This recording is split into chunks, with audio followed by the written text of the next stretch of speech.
The best గురు. చిన్నప్పుడు నాకు 10 ఏళ్ళుంటాయేమో.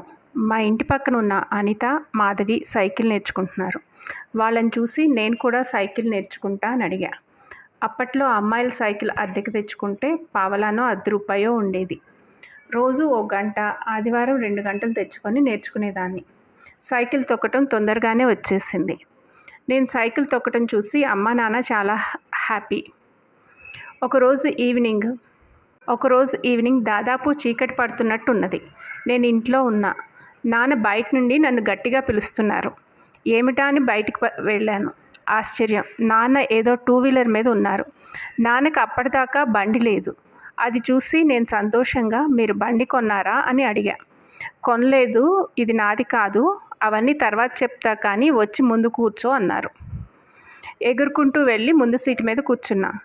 నాన్న ఇప్పుడు నన్ను ముందు కూర్చోపెట్టుకొని డ్రైవ్ చేస్తారేమో అనుకున్నా. ఆయన నన్ను హ్యాండిల్స్ పట్టుకోమని ఇవి గేర్లు, ఇది బ్రేక్ అని చెప్పారు. అప్పట్లో స్కూటర్లు కాకుండా టీవీఎస్ సువేగా అనే బండ్లు ఉండేవి. ఇది సువేగా అనుకుంటా. నాకు రాదు, మీరు డ్రైవ్ చేయండి, నేను వెనక్కి కూర్చుంటా అన్నా. నేను ఉన్నాగా అమ్మ, పడకుండా పట్టుకుంటాను, ఏమీ పర్వాలేదు. సైకిల్ వచ్చిందంటే ఇది కూడా వచ్చేస్తుంది, తేడా ఏమీ లేదు.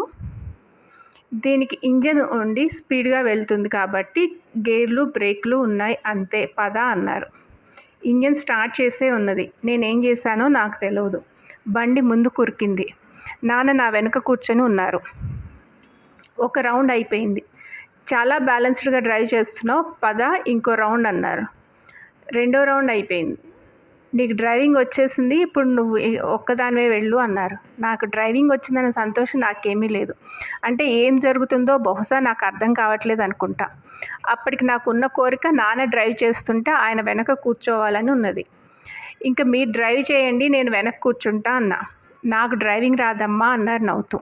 నాకేమీ అర్థం కాలేదు. డ్రైవింగ్ రాదా అని అడిగా. అవును, నాకు రాదు, కనుకే నీకు నేర్పించుకున్నా అన్నారు. మీకు రాకపోతే నాకెలా నేర్పించారు? ఎందుకో భయపడ్డాను. చాలాసార్లు ప్రయత్నించా కానీ నాకు భయం పోవట్లేదురా. ఇది నా ఫ్రెండ్ది, పొద్దుటి నుండి నేర్చుకుంటున్నా, వచ్చినట్టున్నది కానీ నాకు భయం పోవటం లేదు. నా ఫ్రెండ్ ఇంటి దాకా వచ్చాడు. ఇదేమీ కష్టం కాదు, సింపులే. గేర్లు, బ్రేక్లు కంట్రోల్ చేసుకోవటమే. నీకు ఆ భయం లేకుండా చేశాను.